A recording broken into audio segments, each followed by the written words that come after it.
Okay, mapagpalang araw sa inyo kaibigan. Ito po inyong kaibigan kay Jesus, Brother Manny Bautista. Siya naman po si Brother John. Yan, Brother John. Nasaan ba tayo ngayon? Anong barangay tayo? Barangay 96. Yan, barangay 96. Yan, Sonit po yun, no? Alam niyo po, ang panahon natin ngayon, iba na. Bakit ko nasabing iba na? Tuwing dumarating po yung mahal na araw, ang tao ibang dating. Sa tao ang mahal na araw, negosyo. Negosyo. Nung araw ako, taga-probinsya ako, Pag mahal na araw, marami nagtatayo ng mga paninda. Mga tindahan, mga lamesa lang sa mga pabasa. Maraming kumikita. Habang may nagbabasa, may taho. At hanggang may taho, may bibiling paninda. Hindi po ba? Hindi na yung mensahe ng pabasa ang kanilang tinitignan. Ang tinitignan nila, alam nyo ba kung minsan nakakatukso pa yung nagtitinda, maglalagay sila maganda. Pag maganda, sigurado, pera. Ganyan na po ang pananaw ng tao ngayon. Pag manood ka naman television, lalo na internet ngayon, sa technology, marami ka pong mapapanood sa YouTube o saan man, social media. Ang pinapalabas ngayon ay yung life story ni Jesus. Panoorin na lang ngayon yan. Yung mga panahon na matagal na pag pinalabas muli ngayon, kumikita pa. Bakit? Kasi yung mga tao noon at yung tao ngayon magkaiba. Gusto nilang makita yung nangyari noon. Kaya sa pamamagitan ng palabas sa social media, sa TV, kung ano man yan nakikita nila. Pero dapat natin tandaan, kung walang Yesus na itinako sa krus, lahat tayo papunta tayo sa isang linya lang, sa apoy ng impyerno. Kasi po, ginawa ng Diyos ang impyerno para doon sa mga taong matitigas ang ulo, yung mga walang pagkakilala sa Diyos. Bagamat mahal tayo ng Diyos, doon sa 1:16, pinakikita ang pag-ibig ng Diyos doon. Ano nakalagay doon sa 1:16? Napakaliwanag ang pag-ibig ng Diyos sa tao. Gayon na lamang ang pag-ibig ng Diyos sa sanlibutan. Ang sanlibutan po, tayo yung bumubuho, tao.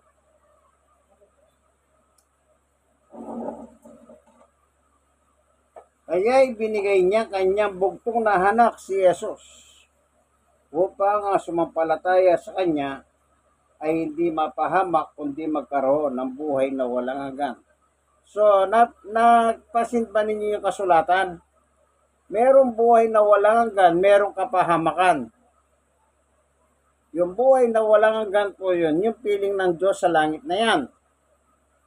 At yung kapahamakan, ito na po yung parusa ng Diyos sa impyerno. Maganda sana habang pinanonood mo yung mga ganyang palabas patungkol sa life story ni Jesus, isa puso mo. Hindi yung nanonood ka para lang masiyahan ka. Para malaman mo lang ano yung kasaysayan noong panahon na yun kasi hindi ka pataho nang ibinidyo nila yun. Hindi Gusto mo lang panoorin, then after na mapanood mo, wala lang. Yung pagkamatay ni Jesus yun, ikaw nanonood ng video ito, kasama ka na doon. Kaya si pinako sa krus, dahil lahat tayo makasalanan. Dahil sa kasalanan, pray muna tayo. Salamat po, Panginoon Diyos. Samahan mo kami ng iyong Santong Espiritu. Buksan ang puso't isip ng bawat manood, makinig ng video ito. Upang lahat po kami makinabang sa iyong salita, sapagkat ang iyong turo at aral ay pagkain ng aming kaluluwa. Salamat po sa ngalan ni Jesus. Amen.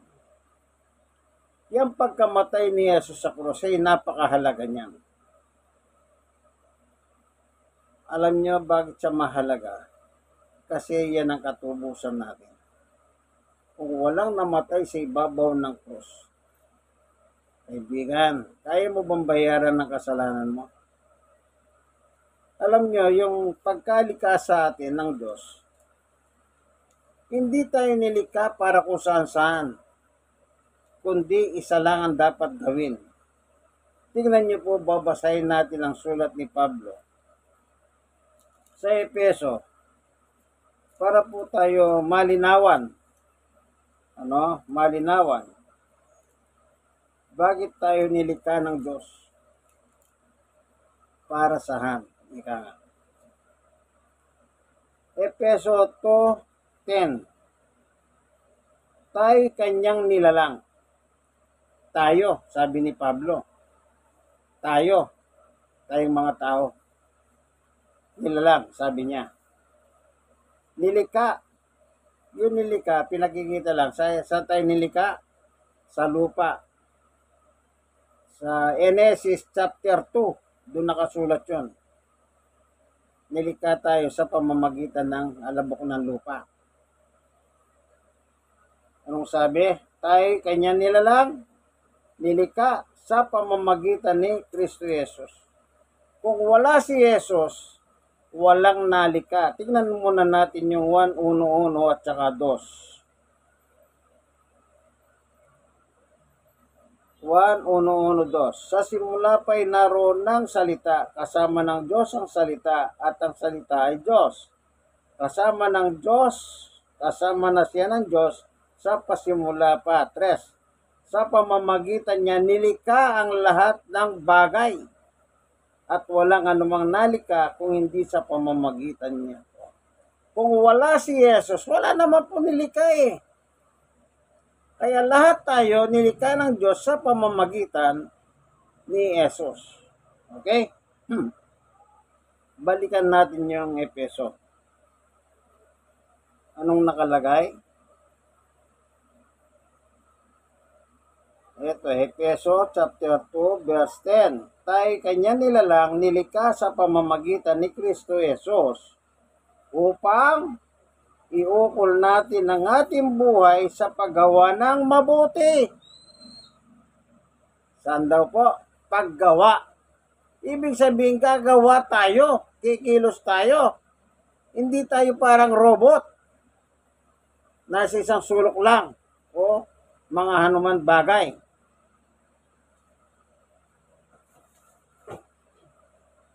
Na itinalaga ng Diyos para sa atin noon pamang una. Yung creation po yun. Nang nilikha tayo ng Diyos, binigyan tayo ng batas na dapat natin sundin. Anong sabi niya? Mabuti. Pero anong ginawa ng tao? Baliktad. Yung ayaw ng Diyos, yun ang masama. Pag ayaw ng Diyos, masama. Yung ayaw ng Diyos, yung ginawa ng tao. Kaya lahat tayo napasama. Hindi naman po talaga tayo gumawa ng kasalanan para tayo mapasama. Kasi po, doon pa lang sa una, nandun na po yung Diablo. Yun ang author ng kasamahan. Kaya tinatawag siyang Diyos ng kasamahan ni Pablo o Efeso o 2 Korinto 4:4. Diyos siya, pero anong klaseng Diyos si Satanas? Diyos ng mga masasama. Ito, hindi sila sumampalataya sapagkat ang kanilang isip ay binulag ng Diyos. Ang daigdig na ito, sila'y binulag nito upang hindi nila makita ang kaliwanagan ng mabuting balita tungkol sa kaningningan ni Kristo na siyang larawan ng Diyos.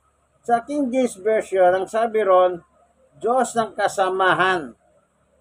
Yung King James Version Bible po, yung 16:11, ang nakalagay doon, Diyos ng kasamahan ng mundong ito.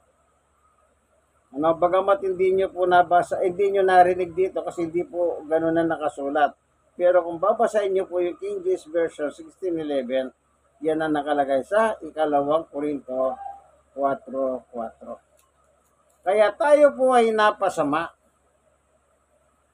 Dan dahil po sa kasamaan na yan na itinanim ni Satanas, doon po tayo nagkawindang-windang ang buhay sa Diyos. Kaya lahat tayo ay nagkasala. Dahil po sa kasalanan na yon, kaya merong isang Yesus na ipinako sa krus. Kung walang kasalanan, walang pagpako sa krus, walang panunuhuring Passion of Christ. Nang dahil po sa kasalanan, merong taong nagdusa, naghirap, hinako lahat ng ating kasalanan. Anong kapalit? Tingnan natin ang sinasabi ni San Pedro. Unang Pedro, merong pong kapalit yan, kaibigan. Baka akala nyo walang kapalit yung pagkapako ni Jesus sa ibabaw ng cross. Meron. Kung ayaw mong kapalit, ikaw ipako sa cross, gusto mo. Ako ang magpapako. Joke lang. Hindi ako nagbibiro, meron nakasulat dito. Sa ikalawang Pedro chapter 2 verse 24. Anong nakalagay po? Basahin natin. Sa kanyang pagkamatay sa cross. Dinamatay po siya sa cross. Dinala niya ang bigat ng ating mga kasalanan. Mabigat po palang ginawa natin kasalanan. Hindi ba lang basta kasalanan? Mabigat. Mabigat, kaibigan. Alam niyo yung binuhat na krus ni Jesus? I-googles niyo po kung gaano kabigat yung krus. At sabi ng mga nakasulat doon, hindi ko lang matandaan eh. Kung gaano kabigat yung krus na binuhat niya. Yun po yung bigat ng kasalanan natin. Ang karga-karga sa kanya. Sa kanyang pagkamatay sa krus, dinala niya ang bigat ng ating mga kasalanan upang tuluyan nating iwan ang pagkakasala at mamuhay ayon sa kalooban ng Diyos. Ito yung kapalit. Mamuhay ayon sa kalooban ng Diyos. Naalala nyo ba yung ama namin? O brother Jan, alam mo ba yung ama namin? Sige nga, recite mo nga. Our Father. Sige nga. English pala, Tagalog. Ama namin, sumasalangit ka. Sambahin ang ngalan mo. Mapasa amin ang kaharian mo. Sundin ang loob mo dito sa lupa. Para sa langit. Stop. Anong nakalagay? Sundin. Sino nagturo nun? Si Jesus. Kasi gustong matuto sa panalangin ng mga alagad. Kaya sabi ni Jesus, ganito kayo manalangin. Ama namin nasa langit ka. Sundin ang kalooban mo. Kanino kalooban? Kalooban ng Ama na nasa langit. Sabi ni Pedro, kung naniniwala ka, isa ka sa mga tinubos ni Jesus, ano sabi ni Pedro? Sundin ang kalooban ng Diyos. Kaya yan ang sinasabi ko po pinapanood lang nila, pero walang talab sa kanila. Nakita nyo? Yung pagpapakahirap doon, lalo na yung Passion of Christ na pelikula, talagang ni-research po nila yung kasaysayan ng Biblia.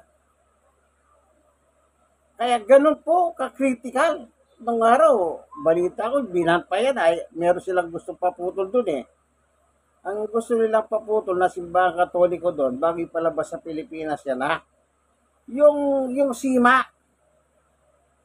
Langlating kung na ngayon na meron sima doon, na tumatama sa likod ni Jesus. Pag-atakin ng yung berdugo, sumasama yung laman. Yun ang gusto ng simbahang Katoliko. Bago nila ipalabas, putulin yun. Ewan ko kung pinutol nila yun. Kasi masyado daw brutal. ayaw nila masyadong maano. Pero totoo, talagang pinahirapan talaga nila si Jesus dahil sa kasalanan natin. Kung walang kasalanan, wala po palang naghirap. Wala sana. Dahil sa kasalanan natin, naghirap ang ating Panginoong Yesus. Sana kung pinapanood ninyo yung mga palabas na ganyan, isa puso po natin. Tingnan natin, bakit naghirap ang isang Yesus? Tutusin, lahat naman tayo nagkasala. Ilalagay tayo ng Diyos sa impyerno. Pero sa lahat na nilikha, tayo po yung mahal na mahal niya. Binasa ko yung John 3:16, ano? Kaya na lang ang pag-ibig ng Diyos sa katauhan. Mahal tayo. Kaya dapat mahalin po natin si Jesus, ang anak ng Diyos. Kung anong ginawa niya pagpapahirap, ang kapalit, sundin ang kalooban ng Diyos. Ala na po pinakamaganda kundi sumunod tayo sa kalooban ng Diyos. May sakit ka, wala ka sakit. Mayaman ka, mahirap ka. May itsura ka, wala kang itsura. Oh. Lahat naman tayo, pantay-pantay sa Diyos. Pwede sumunod na lang tayo. Alam niyo po, marami na akong tinanong ng mga tao. Tantanong ko, saan niyo gustong mapunta pag mamatay kayo? Langit, impyerno. Wala naman po sumagot ng impyerno eh. Kahit yung lasing na lasing, tinanong ko eh. Sabi ko, tanongin ko nga yung lasing na ito kung matino pa. Aba, sumagot, langit na sagot niya eh. Kahit lasing na. Talagang ang tao po, naghahangad sila ng makarating ng langit. Pero, ang sabi po ni Jesus, sundin ang kalooban ng Diyos na nasa langit. Paano ka makakarating ng langit dito pa lang sa lupa? Wala ka ng pagsunod. Kung isipin mo, kahit naman ang tatay mo, sabi ng tatay mo, ang pumasa, dadaling ko sa Amerika. Hindi ka pumasa. Nag-happy trip sila sa Amerika, naiwan ka dito sa Pilipinas. Hindi ka pumasa eh. Sa Diyos man, nasabi ng Diyos, gusto ko makarating ka ng langit, pero ayaw mo na magawin ang gusto ng Diyos. Paano ka makakarating ng langit? Di po ba? Kaya nakabatay po yan sa pagsunod. Ano ba yung kalooban ng Diyos? Mateo 17:5. Tingnan natin ang sulat ng Diyos. Nagsasalita ang Diyos dito. Natala. Chapter 17 verse 5 ng Mateo. Verse 5. Nagsasalita pa siya. Sino siya? Pedro. Nang lilima sila ng maningning na hulap. Mula rito may tinig na nagsasabi, ito po yung Diyos. Yung tinig, yung Diyos. Kasi di naman pala, di po natin makikita, kaya yung tinig maririnig. Kaya si Moises at ang Diyos sa kasaysayan ni Moises, pag nagsalita ang Diyos sa langit, kumukulog, kumikiglat. Sabi ng tao, Moises, mamamatay kami, ikaw na lang ang magsalita, susunod kami. Siyempre, makapangyarihan po ang Diyos. Anong sabi ng Diyos? Ang tinig, ito minamahal kong anak na lubos kong kinalulugdan, pakinggan ninyo siya. Sinong pakikinggan natin? Si Jesus. Bakit natin pakikinggan si Jesus? 1:12:49-50. Tingnan natin ang sabi ni Jesus.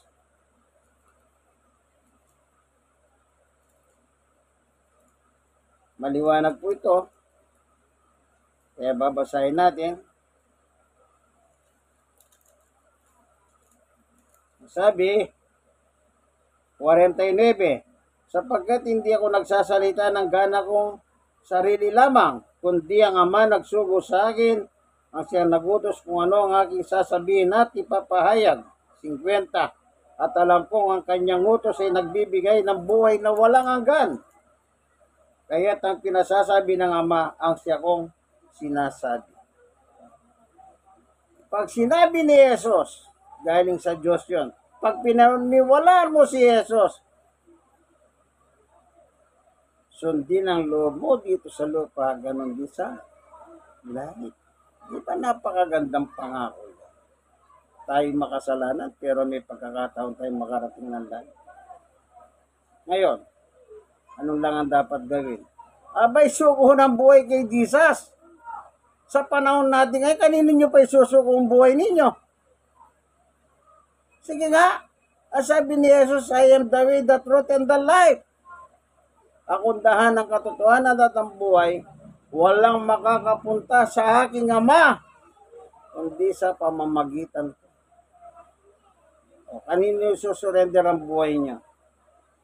Kay Satanas, wawasakin kayo niya. Dudurugin kayo niya. Pero si Jesus hindi. Dadaling ka sa langit, kaibigan. Panahon na po ng ating pagsuko.